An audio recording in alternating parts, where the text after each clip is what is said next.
नमस्कार मंडळी, आज मी तुम्हाला प्रॉन्सचं कालवण करून दाखवणार आहे। हे प्रॉन्स आहेत, तर ह्याला मी हळद, मीठ आणि थोडंसं लसूण पेस्ट लावून ठेवलेले मॅरिनेट करून। तर त्याच्यासाठी मी मसाला काढलेला आहे। 1 इंच आलं आहे, लसूण आहे, टोमॅटो आहे, कांदा आणि कोथिंबीरच्या काड्या आहेत बघा। तर हे सगळं मी भाजून घेणार आहे आणि खोबरं आहे। तवा ठेवलेला आहे, त्याच्यावर कांदा टाकणार आहे। सगळाच मसाला एकत्र भाजणार आहे मी। टोमॅटो सगळंच थोडं थोडं सगळंच भाजून घ्यायचं, तेल टाकून थोडंसं तेल टाकायचं आणि चांगलं भाजून घ्यायचं मस्त। खोबरं पण टाकायचं याच्यात। आता गॅस बंद करायचा आणि गार झालं की मस्त वाटून घ्यायचं बारीक। तेल टाकायचं कढईत। हा सगळा मसाला वाटलेला आहे ना, तो काढून घ्यायचा आणि चांगला परतून घ्यायचा मस्त। तर मंडळी, मसाल्याची भाजी ना, जेवढा आपण मसाला छान परतू ना तेवढी टेस्टी होते भाजी। खूप मस्त त्याच्यात थोडंसं पाणी घालून आणखीन परतायचं मस्त। आणि जेवढं तिखट लागतंय ना तेवढं तुम्ही टाकू शकता तुमच्या आवडीप्रमाणे, कमी जास्त। तर मी 4 चमचे तिखट टाकलेले। आपला काळा मसाला आहे हा, घरचा साठवणीतला। बाकी दुसरे इतर मसाले मी काहीच घालणार नाही याच्यामध्ये।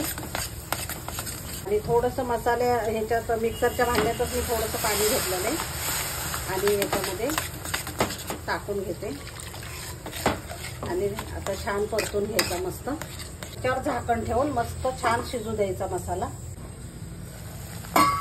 मंडळी, छान मस्त परतलेला आहे मसाला, अगदी तेल सुटेपर्यंत असा परतून घ्यायचा छान। मंडळी, प्रॉन्स टाकून घ्यायचे सगळे आणि हे पण आपल्याला 10 मिनिटं चांगले परतायचे झाकण ठेवून, लगेच पाणी नाही ओतायचं। असं झाकण ठेवून 10 मिनिटं परतून घ्यायचे मस्त। आता मीठ टाकून घ्यायचं, कारण आधी पण आपण मॅरिनेट केलं तेव्हा पण मीठ टाकलेलं आहे, त्याच्यामुळे चवीप्रमाणेच टाकायचं थोडंसं आणि गरम पाणी ओतायचं। तुम्हाला जेवढं ग्रेव्ही पाहिजे ना तेवढं ठेवायचं, तुम्ही जास्त कमी करू शकता तुम्ही पाणी।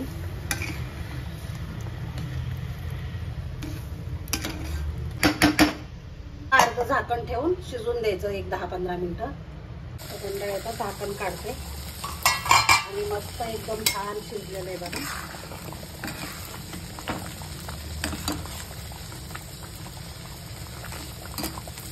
आता कोथिंबीर घालायची आणि भाकरीसोबत, चपातीसोबत किंवा भातासोबत पण तुम्ही मस्त लागते, एकदम छान झणझणीत असं ग्रेव्ही मस्त लागते ह्याची। गॅस बंद करायचा मंडळी। बघा मंडळी, कोलंबीचा रस्सा मस्तपैकी अगदी ग्रेव्ही झालेली आणि इथं सॅलड आहे सगळं आणि भात आणि लिंबू, त्याच्याबरोबर खूप सुंदर लागतं।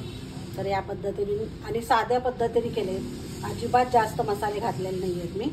तर या पद्धतीने नक्की करा आणि आवडलं तर लाईक, शेअर आणि सबस्क्राईब करायला विसरू नका। धन्यवाद।